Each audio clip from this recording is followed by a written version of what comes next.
I am so down for this hashtag, and I'm so not about it's not selectivism. It's actually doing so much, and the reason I think it's doing so much is because I think it's sitting there and it's creating a community for a group of people, and everyone's like, oh, it's selectivism, it's not going to work, but no, it is. That community is so important, and that community in and of itself is the activism, where you can look over at your friend and see that's, you know, these people are your moms, your sisters, your grandmas, your coworkers, the person on the bus beside you.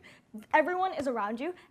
Almost everyone's experienced it, and I think growing that community and having those people and just speaking up and saying, me too, we're here, we're supporting each other, that is so important about this hashtag. I could not believe it. I was so amped when I heard this coming out, and it not only creates this community for women, it also creates this community for men. I was in love with the hashtag. You know what, Laila? I totally agree with you. And honestly, like, I'm a guy in high school, and a lot of this behavior and conversations, like, I hear of this in conversations, and it becomes very, very, like, uncomfortable for me, especially when I hear insecure guys talking about how women are their property and how their body parts are just there for their personal use and personal pleasure. Like, it's quite disgusting. And honestly, guys, get your hands out of other people's pants and out of yours own too, and maybe grow some respect and use your brain for once. Honestly, because it's so disrespectful, and you know what? Next time I see this, I'm gonna call the other guy out. This takes men calling other men out, ratting each other out, and that's such an important thing, you know, us as men, like, we need to call each other out when we see things like these, you know, because these are things that we just sweep under the rug. Like, nobody wants to talk about it, but I feel like once we check each other, that's how we move forward as men.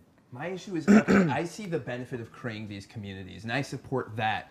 But something that makes me a little bit nervous is the fact that if I was a person in power, and I was a man or a woman or anyone who was abusing that position in order to sexually harass, in order to rape, in order to do what I pleased, and I saw this hashtag campaign going on, I'd feel a little bit safer. I'd feel like, oh, I'm glad they're just doing this and not anything more. Which is why I really feel that I want to see this go further, because it's more than that. Because I see on an individual basis, it's fantastic. If I was the victim of sexual assault and I saw someone else do Me Too, I'd know, okay, I can talk to them about it. But I want to get the people in power who are doing this. And that's why I want to see more than just this hashtag campaign. I want to see active change within the industries. I don't think it's enough for kicking someone like Weinstein, who's allegedly been accused of all this, out of an association. Look, I want to see tangible action. I gotta disagree with you here, because when it comes to being strong and supporting each other, there is strength in numbers, and maybe people who are afraid to come out and actually take legal action before now can come out. So I think this is the first step to actually initiating what you're talking about. But now that's the issue. Legal action, that means it's already happened. Why are we accepting the fact that this is going to happen and then after saying people need to be brave and come out? This is one of those things where it's also this hashtag is not just about what has happened and creating that community. It's also about showing people this is such a widespread problem. We need to talk about it. We need to talk to our men. We need to talk to our women. We need to talk to our children and discuss this and make sure people are doing the right things properly. I think what we really need is more transparency. Let's hear this tweet. Okay, so Holly says, although I do admit that I resent the fact that women have to collectively victimize themselves and share their experience.